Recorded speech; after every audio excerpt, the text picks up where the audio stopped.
Ya, minta waktunya sekitar setengah jam karena ini mau diupload di YouTube. Ya, kalau sejam itu sempurna Pak, setengah jam kalau sudah sempurna. Assalamualaikum warahmatullahi wabarakatuh. Bapak Ibu yang saya hormati, minta waktunya. Hari ini saya ingin melaksanakan aksi nyata modul 1.4 mengenai budaya positif sekolah. Langsung saja yang ingin saya sampaikan itu pertama ada perubahan paradigma belajar, disiplin positif, nilai-nilai kebajikan, kebutuhan dasar manusia, motivasi perilaku manusia, peran kontrol guru, keyakinan kelas, dan segitiga restitusi. Yang pertama tentang pembelajaran dengan paradigma baru.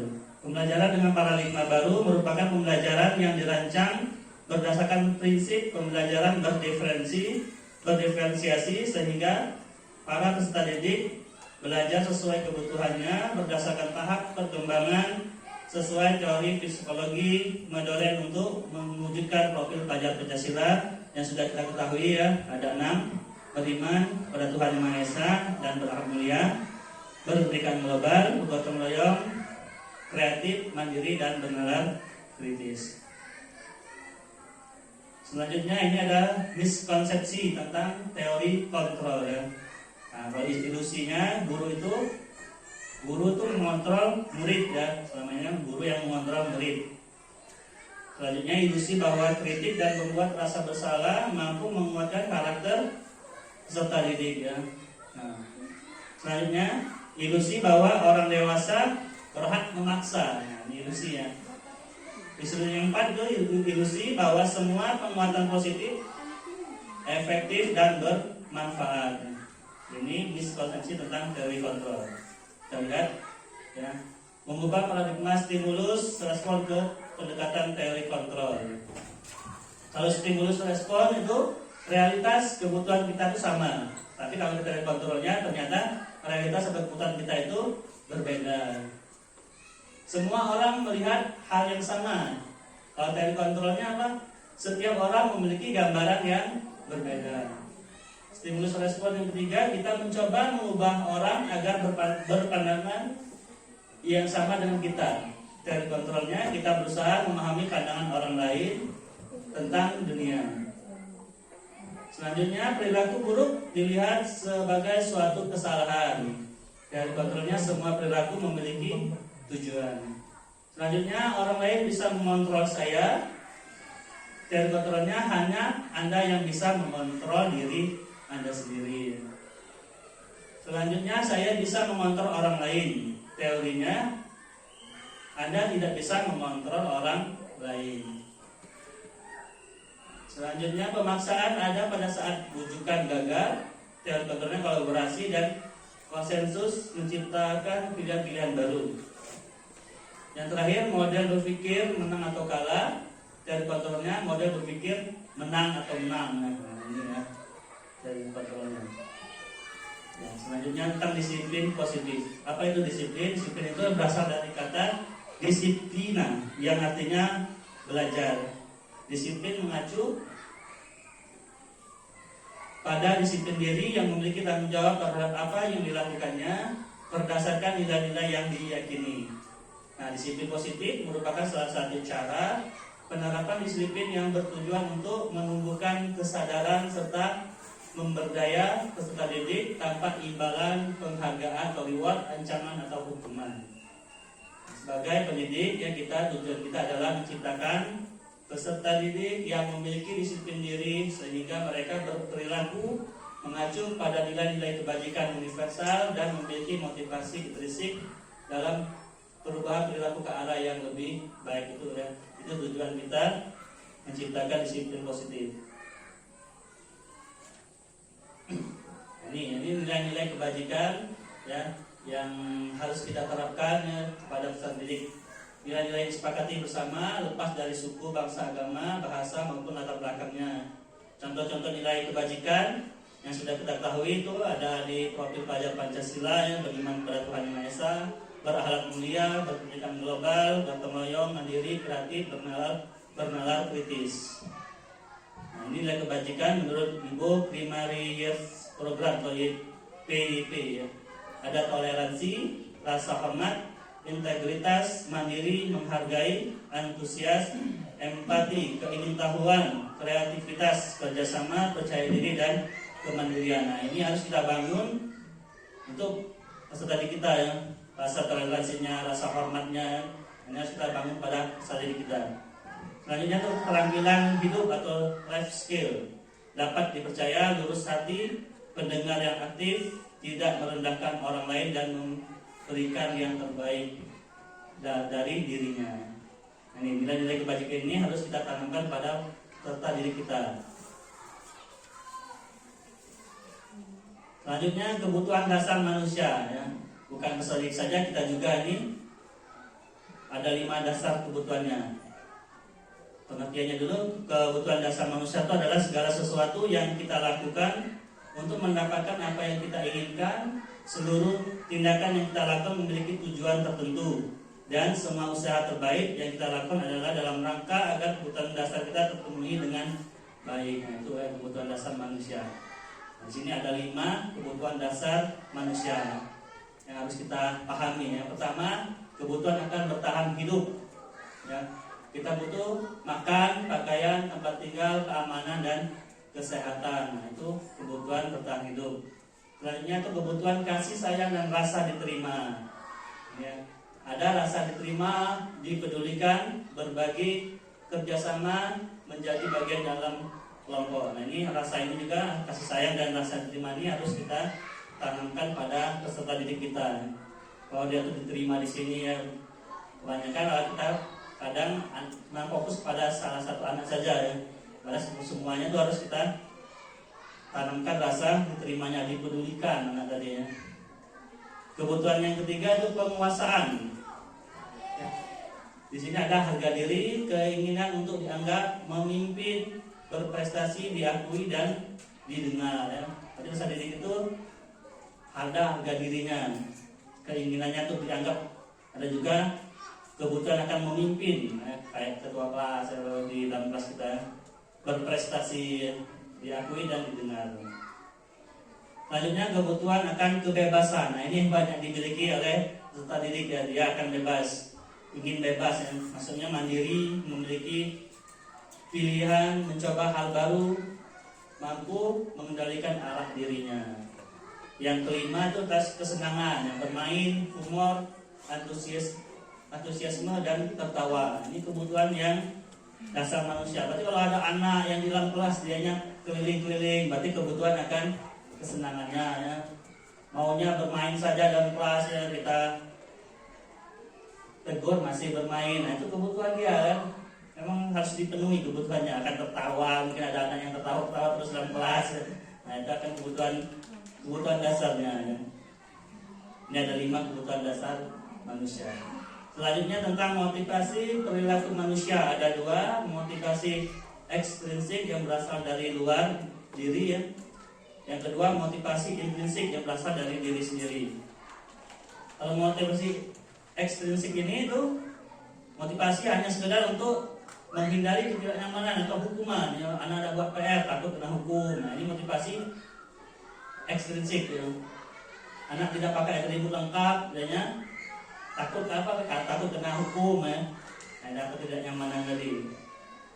Yang kedua itu adalah untuk mendapatkan imbalan atau penghargaan dari orang lain. Dia giat belajar ingin mendapat penghargaan juara 1, dapat hadiah kan. Itu motivasi dalam diri dia, bukan motivasi yang intrinsik ya. Kalau yang intrinsik ini berasal dari diri sendiri, untuk menjadi orang yang mereka inginkan dan menghargai diri sendiri dengan nilai-nilai yang mereka percayai ya.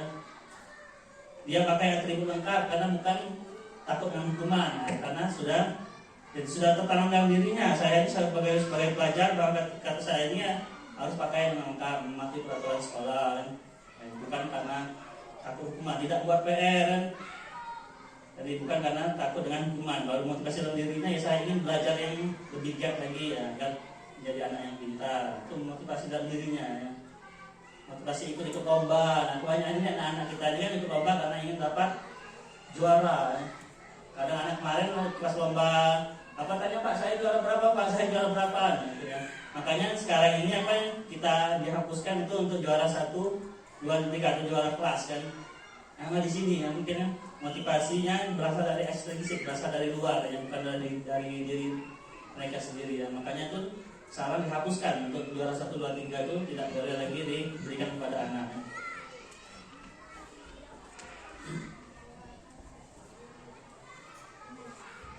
Nah, selanjutnya ada hukuman, konsekuensi, dan restitusi. Ini perbedaan antara hukuman dan konsekuensi atau restitusi.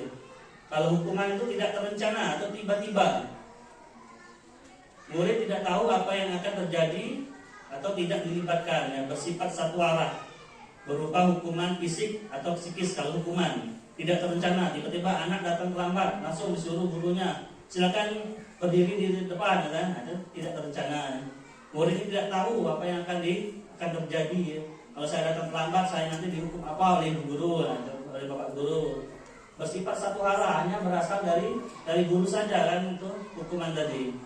Nah, berupa hukuman fisik biasanya, misalnya suruh membersihkan halaman, membersihkan WC misalnya, atau membersihkan lapangan, atau berkeliling lapangan karena dia terlambat. Nah ini bersifat hukuman. Nah ini yang harus kita terapkan itu bersifat yang konsekuensi, yang terencana, disepakati. Nah, makanya kami belajar di sini juga tentang keyakinan kelas. Jadi sebelum pembelajaran dimulai itu kita bentuk dulu keyakinan kelas. Ya, maunya anak tadi apa? Minta ditulis di kertas, nanti kita tempelkan. Nanti kita pilih-pilih lagi. Misalnya tidak boleh berkelahi, itu berarti masuk ke saling menjaga keamanan, bisa saling sayang menyayangi. Nah, itu kan. Ini konsekuensinya. Murid tetap dibuat nyaman ini ya. Belajar nyaman, murid tetap dibuat nyaman. Ya. Yang mendapatkan hukuman atau konsekuensi tadi dia merasa nyaman. Ya. Sikap guru selalu memonitor murid. Nah, kalau restitusinya proses menciptakan kondisi bagi murid untuk memperbaiki kesalahan. Proses kolaboratif yang mengajarkan murid untuk mencari solusi sendiri. Yang kesalahan murid dia tadi, dia cari solusi sendiri. Atas salahnya tadi apa kiranya. Nah selanjutnya itu tentang posisi kontrol guru. Ada 5 juga. Yang pertama guru sebagai penghukum ya. Mungkin ini saya juga sering ya sebagai penghukum. Tiba-tiba kita langsung kita hukum anak tadi. Nah, itu dulu nak udah bawa KR langsung berdiri di depan. Ada juga yang membuat rasa bersalah. Ya. Nah kalau tidak buat PR, ibu sangat kecewa, kamu tidak buat PR, membuat rasa bersalah. Ada juga sebagai teman. Nah ini yang biasanya saya lakukan sebagai teman ya selama ini ya. Kamu tidak buat PR ya silakan dibuat PR-nya dalam kelas. Ya. Kita kasih konsekuensi, tidak kasih serat, kamu buat PR. Nah, ini sebagai teman. Ada juga sebagai pemantau ya. Dan yang terakhir sebagai manajer. Nah, nanti kita bahas satu-satu. Nah, ini contoh, ada kasus siswa tidak memakai atribut lengkap saat upacara bendera. Nah, ini kalau guru sebagai penghukum, hormat pada bendera selama 1 jam. Nah, itu sebagai penghukum. Silakan ke lapangan memasang ke tiang bendera selama 1 jam ya, sama bendera. Kalau sebagai pembuat rasa bersalah adanya, gurunya yang bertanya berapa kali ibu, bapak harus memberitahukanmu, kamu selalu saja mengecewakan ibu atau bapak. Nah, ini sebagai pembuat rasa kesalahan. Nah, ini sebagai teman, ayo dong ikuti aturan sekolah, tolong bantu ibu atau bapak ya sekali ini ya sudah tidak apa-apa, lain kali jangan sampai berbuat seperti ini lagi. Nah itu kira-kira ya. Sebagai pemantau ya, kamu sudah melanggar peraturan sekolah, kamu tahu konsekuensinya. Setelah upacara kamu beli atributnya ke koperasi dan jangan diulangi lagi. Itu sebagai pemantau. Yang terakhir itu sebagai manajer. Apakah kamu tahu kesalahanmu? Kira-kira bagaimana kamu memperbaiki kesalahanmu? Nah ini kan, jadi kita kalau bisa dari 5 posisi tadi kita posisikan sebagai manajer. Jadi anak sendiri yang mencari solusinya atas kesalahan dia tadi ya. Dia tidak pakai atribut, kita tanya bagaimana cara memperbaiki kesalahanmu. Mungkin saya lupa Pak ya, besok saya akan memakannya. Atau nanti malam sebelum berangkat sekolah siapkan dulu. Nah, jadi mereka sendiri memperbaiki kesalahan dia tadi. Nah, kita jawab sama-sama ya. Ada kursi faktor, apakah saya kecewa sekali dengan kamu nak? Kira apa nih Bu? Merasa, ya betul, merasa bersalah ya.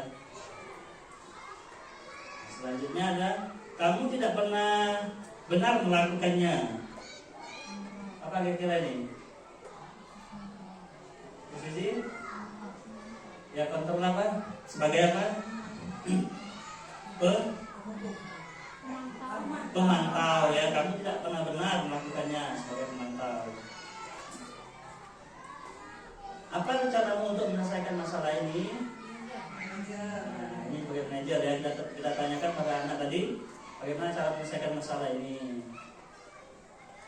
Nah ini, ayolah lakukan demi bapak atau ibu ya nak. Sebagai teman. Kamu tidak pernah mendapatkan nilai jika tidak mengerjakan tugas. Apa nih? Oh, hukum ya. Nah, itu ya yang 5 posisi kontrol. Selanjutnya tentang pembentukan keyakinan kelas. Ini bersifat abstrak berupa pernyataan universal dibuat dalam pernyataan positif sedikit saja agar mudah diingat. Tidak terlalu banyak. Peraturan kan terlalu banyak kan. Ini kalau keyakinan kelas cukup sedikit saja. Sesuai dengan kondisi kelas dan sekolah sehingga mudah diterapkan. Semua warga sekolah atau warga kelas dilibatkan saat membuat keyakinan kelas. Tidak di kelas saja, di sekolah juga kalau bisa kita sama-sama membuat keyakinan sekolah. Jadi kalau bisa kita buat sama-sama, jadi bukan peraturan ya, peraturan sekolah ada tertentu sekolah, tapi tentang keyakinan sekolah. Hadir tepat waktu, ya. Ini kita bentuk di dalam kelas. Ya. Apa itu keyakinan kelas? Mengapa keyakinan kelas bukan peraturan kelas? Ya, kalau peraturan tadi bersifat satu arah yang guru saja, kalau peraturan kan, kalau sekolah dari sekolah. Nah ini mengapa keyakinan? Karena ia berasal dari bersama ya, sama murid-murid itu.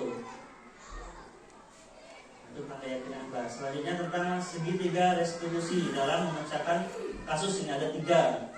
Suatu proses dialog yang dijalankan oleh guru agar dapat menghasilkan murid yang mandiri dan bertanggung jawab. Nah, tahapan yang pertama itu menstabilkan identitas dulu ya. Kalau ada kasus kita tanyakan dulu. Misalnya anak tadi berkelahi, kita tanyakan dulu, stabilkan dulu identitasnya. Kenapa kamu berkelahi? Kemudian dijawabnya, ya anak ini seperti ini ya. Nah, kita stabilkan dulu identitasnya.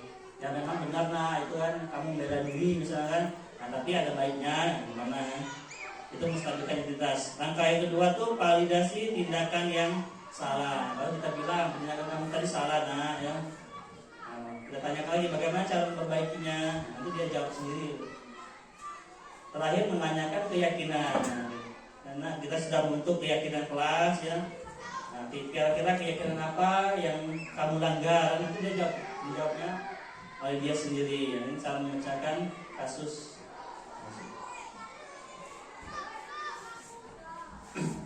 Ini yang menstabilkan identitas. Berdasarkan prinsip membuat kesalahan adalah bagian dari proses pembelajaran. Nah, ini ya kira-kira ini pertanyaan yang kita lontarkan ke anak ya. Misalnya berbuat salah itu wajar nak. Ya. Tidak ada manusia yang sempurna. Bapak juga pernah atau ibu juga pernah melakukan itu. Nah, ini yang untuk stabilkan identitas tadi. Bapak dan ibu juga tidak mau mencari siapa yang salah, tapi bapak ibu ingin mencari solusi dari permasalahan ini. Kamu pernah merasa begitu? Ini bisa kita lontarkan kepada anak untuk menstabilkan identitasnya kalau terjadi kasus ya. Selanjutnya itu validasi tindakan yang salah ya. Kamu pasti punya alasan mengapa melakukan hal itu nak. Padahal kamu bisa melakukan yang lebih buruk dari ini ya. Misalnya dia berantem kan, kamu bisa melakukan lebih buruk lagi dari ini ya. Itu kamu patut bangga karena telah melindungi sesuatu yang penting buatmu. Kamu melakukannya karena mempertahankan sesuatu yang penting bagimu. Ini bisa ya, ini pertanyaan-pertanyaan bisa dilontarkan kepada anak untuk validasi tindakan yang salah ini. Yang terakhir menanyakan keyakinan. Apa keyakinan kelas kita? Terakhir kita sudah langkah yang kedua sudah dilakukan. Tahap ketiganya baru kita tanyakan keyakinan kelas yang sudah kita sepakati dalam kelas apa nak? nilai apa yang sudah tersepakati ya, nilai kebajikan tadi ya. Terus seperti apa gambaran sebuah kelas yang ideal menurut kamu? Kamu bisa menjadi orang yang seperti apa nak? Nah, itu ya, untuk menanyakan keyakinan. Itu tiga segitiga restitusi ya. Mungkin ini terakhir penutup ya, sebagai penutup. Ya, dalam penerapan program disiplin positif, hendaknya guru memiliki standar kepribadian, profesional dan sosial yang baik, di mana guru mampu merefleksi dirinya dalam fungsi kontrol saat ini. Bagaimana perjalanan dirinya sebagai among atau manajer yang menuntut murid-muridnya menjadi insan yang mandiri, merdeka dan bertanggung jawab. Ini menurut standar nasional pendidikan.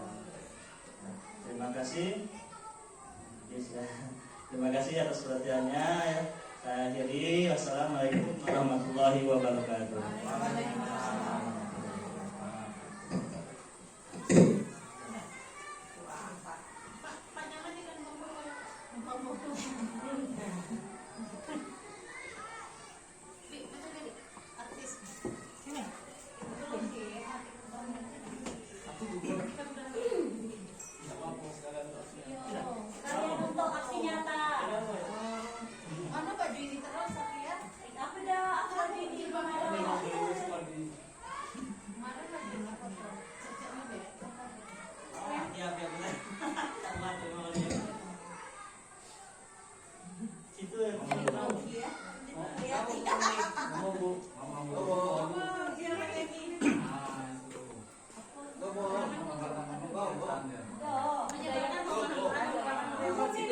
Dibaca deh.